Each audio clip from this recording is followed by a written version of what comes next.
The Ways of Seeing project provided the opportunity for collaboration between schools and museums in developing innovative approaches to intercultural education. I attended the launch of the Intercultural Education Strategy and met Mary R of the Inclusion and Diversity Service in Northern Ireland, and she approached us and asked if we'd like to become part of this project, which includes the Ulster Museum, the Inclusion and Diversity Service, Louth VC and the Chester Beatty Library. We felt it was an opportunity we couldn't have missed because it's something that we want to develop in the Chester Beatty Library, because secondary schools are quite difficult to engage with because they're tied up with exams and a very heavy curriculum. Also, the age group can be quite difficult to captivate. So this was a fantastic opportunity for us to become involved. It's always really good for us that we have the opportunity to work with post-primary students, because the museum really has a wealth of resource that we can offer to secondary pupils and to their teachers. Most of the students had never been to a museum before of any sort. Similar to meeting students from a different school, they were quite nervous about visiting a museum and worrying that they weren't going to be able to understand what a museum was even about, never mind what was in it. And we went to the Chester Beatty Library first, and they seemed to be very much in awe of everything that was there, and it brought everything home to them, and they understood what a museum was out of that, and some of them said they would like to go again to that museum. And then we went to the Ulster Museum a few weeks after that, and once again they have requested to go to either of the museums again. So I'll definitely be taking them based on this. They behaved very well, they responded very well, they worked together and they listened to what they were being told. People, I feel, underestimate teenagers. They were. I was completely in awe by the way they were interacting with a collection in a very sophisticated way and asking very deep questions, actually. Through the project, young people from Northern Ireland and the Republic of Ireland were given the opportunity to explore different cultures. The concept of the project was to encourage young students who are newcomers to schools in the post-primary sector how to work with museum objects and learn from that, such as visual literacy, in their learning environment in school. If language is a difficulty, that through art and objects in museum collections is a really interactive way to develop language skills, literary skills, as well as other skills that come up in the teaching practice in the classroom. Our strength is our objects, because it's a real thing. When these students came in, it wasn't like they were just looking at something. They were able to lift the shoes up, feel the weight of them, feel the different materials that were used, discuss the responses to those different objects. And that really is the magic and the wealth that we have in the museum is the object. Language is never a barrier when you're looking at objects, particularly objects in museums, because an object can translate through all different cultural identities as well. And each student has a different reaction to an object that they're viewing as well. Objects are the starting point, the triggers for conversations. We have the real thing, we have real objects. Also, so objects are still as well, and they get your attention in sort of a world where everybody's attention is all flitting all over the place, and most of the things we see are moving, moving images on screens. To actually have still real objects is actually a very good starting place for learning.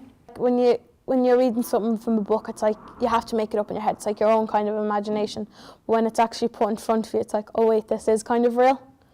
And it's like you get to actually see, it's like kind of like a primary source, kind of that it is in front of you. It's better to see them and handle them than see them in a picture, and it's different because whenever we see them and we are able to handle them, we learn more than by see them in a picture. There's only so much you can glean from a book and from the internet, and to actually see something on the wall in the kind of space that art's displayed in, I think is very important. Museums and schools were brought together to ensure the young people were engaged and enriched by the experience. So the project allowed us to enter a discussion or dialogue with all 6 partners, those who come from a teaching background and a museum background. And we explored how to match similar objects between the Ulster Museum and the Chester Beatty Library and how they could be used in the teaching environment. So this is where post-primary teachers played a very important role, because they gave us advice as to how we could devise lesson plans when looking at objects that are common between the Ulster Museum and the Chester Beatty Library.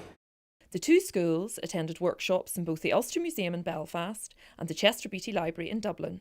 The whole idea behind it was to get the 2 schools together to work creatively and in a museum context. Also, with post-primary school kids, it's also hard to get them to a museum as well, so that the whole idea was to actually bring them to a museum to learn about different cultures outside of Ireland, and to engage with objects in an aesthetic way. At the beginning we had a little game initially in the area we were working in, and we just had sort of a little icebreaker session. So they were, I suppose the students were a little bit nervous about meeting each other and interacting, so there was no verbal communication there. We got to play games with the other people from the other school, which was interesting because we got to know them better, and we don't do that very often, so it was a good opportunity for us to interact with students from a different school, I think. When they met the students then and they discovered that they were exactly the same and into the same things, they made friends quite quickly, and some of them have kept in contact with some of the students, which was very surprising. I was really, really happy with that. So that worked very well in terms of just opening their minds up beyond this school, beyond their own world. I liked working with the different students because it was a change, meeting new people and new friends, and I even talked to a few of them now on Facebook, and we add each other and we talk. As well as building relationships among young people, an integral part of the project was the connections made between the different educational institutions and the museums. I felt it was a really important partnership to develop, because we can learn from experience in the Inclusion and Diversity Service. Not only that, it's our first time working at the Ulster Museum. We've never had an exchange with them before. So we got to know each other through this project, and hopefully we'll be able to step forward in the future and develop more sessions. It was very good to meet the staff there, especially Jenny. It's good to talk to her and to see really quite a different cultural organisation and how they do their education programmes. I was particularly interested, and it was useful to know about volunteering in the Chester Beatty, because they have a very highly developed programme of volunteer guides. So just even when we're starting off our volunteer guide programme, it was very useful to talk to Jenny. And in fact, after Christmas, I did start a pilot scheme of volunteer guides. An aim of the project was to change the perception of museums amongst students and teachers, and encourage continued links between museums and schools. It's just to encourage post-primary teachers to look at the museum in a different light, and that the curriculum has changed so much in the past years that we really have a lot that we can support teachers with. Unfortunately for a number of students, that might well be one of the first times that perhaps they have been in a museum or a gallery like that. Certainly for as long as that, or under those kind of conditions. So I hope that that's a kind of dip in the pool for them, and that they saw something there that they found interesting, and that it's something that they would like to pursue further. The nice thing about getting school groups is that you get everybody, you get the full range of the population, good cross-section, and hopefully they'll have a good time when they come to the museum, they'll enjoy themselves, and they'll never rule out visiting museums in their future, and they'll bring their own children in the end too. I think that visit in Dublin and Belfast encouraged me to visit more museums in the future, because that will help me in my study in the future. This project aims to facilitate the development of intercultural education. There's a huge need for resources for teachers and museums when looking at intercultural learning and education. And particularly it's a hot topic in the European Union. So I do look forward to seeing similar modules and materials available throughout the European Union, and that we can share these experiences through the Comenius Regio programme.